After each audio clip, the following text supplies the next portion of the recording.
Թեհրանը եւ Վաշինգտոնը շաբաթ օրը ապրիլի 12-ին Օմանում անուղղակի բանակցություններ կանցկացնեն։ Այս մասին հայտարարել է Իրանի արտաքին գործերի նախարար Աբբաս Արաղչին։ Գնդակն ամերիկյան դաշտում է, ասել է Արաղչին։ Ամերիկյան վարչակազմը Պեկինի նկատմամբ լրացուցիչ 50% մաքսատուրքեր կսահմանի, եթե չինական կողմը չհրաժարվի ամերիկյան ապրանքների 34% մաքսատուրքերից, ասել է Դոնալդ Թրամփը։ Իսկ չինական կողմը հայտնել է, որ վճռական հակաքայլեր կձեռնարկի իր իրավունքները եւ շահերը պաշտպանելու համար, եթե Միացյալ Նահանգները խստացնի իր մաքսատուրքերը։ Չինաստանի առևտրի նախարարության խոսնակը նշել է, որ Չինաստանի դեմ ԱՄՆ-ի այսպես կոչված փոխադարձ մաքսատուրքերը անհիմն են եւ միակողմանի ահաբեկման գործելակերպ։ Ըստ գերատեսչության Չինաստանի ընդունած հակաքայլերը լիովին օրինական գործողություններ են ուղղված երկրի ինքնիշխանության, անվտանգության եւ զարգացման շահերի պաշտպանությանը, նաեւ նորմալ միջազգային առևտրային կարգի պահպանմանը։ Խոսնակը նշել է, որ Չինաստանը երբեք չի ընդունի ԱՄՆ-ի կողմից մաքսատուրքերի սպառնալիքի միջոցով իրականացվող շանտաժը եւ դրա դեմ կպայքարի մինչեւ վերջ։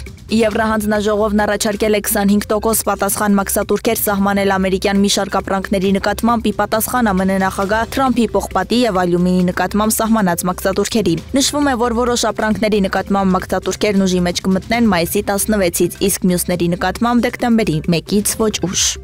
Ուկրաինան Կրիվոյ Ռոգի վրա ռուսական հարձակման հարցով ՄԱԿ-ի անվտանգության խորհրդի հրատապ նիստ է պահանջել։ Ապրիլի 4-ին ուկրաինական կողմը հաղորդեց, որ Կրիվոյ Ռոգ արդյունաբերական քաղաքի բնակելի թաղամասին ռուսական հրթիռակոծության հետևանքով առնվազն 20 մարդ է զոհվել, այդ թվում 9 երեխա։ Մարտի 4-ին Կրիվոյ Ռոգին հասցված հարվածի հետևանքով վնասվել են նաև մոտ 2 տասնյակ բարձրահարկ շենքեր, ավելի քան 30 ավտոմեքենա դպրոցներ եւ ռեստորաններ։ Ռուսաստանի պաշտպանության նախարարությունը հայտարարել էր, որ հարձակման թիրախը քաղաքում ռազմական պաշտոնյաների հանդիպումներ եւ հարվածն էլ բնութագրել որպես բարձր ճշտկրտություն։ Հարավային Կորեայում արտահերթ նախագահական ընտրությունները նշանակվեցին հունիսի 3-ին, այդ ընթացքում վարչապետ Han Deok-սուն կշարունակի պաշտոնավարել որպես պետության ղեկավար։ Հարավային Կորեայի սահմանադրական դատարանն ապրիլի 4-ին միաձայն հավանություն տվեց նախագահ Յուն Սոգյոլի իմփիչմենթին, 24-ի դեկտեմբերին երկրի ինդիմությունն իմփիչմենթի ենթարկեց նախագահին երկրում ռազմական դրություն մտցնելու փորձի համար։ Եգիպտոս ԱՄՆ-ի մի քանի շրջաններում ծայրահեղ եղանակային պայմանները հանգեցրել են առնվազն 20 մարդու մահվան, 10 նահանգներում գրանցվել է ավելի քան 90 տորնադո։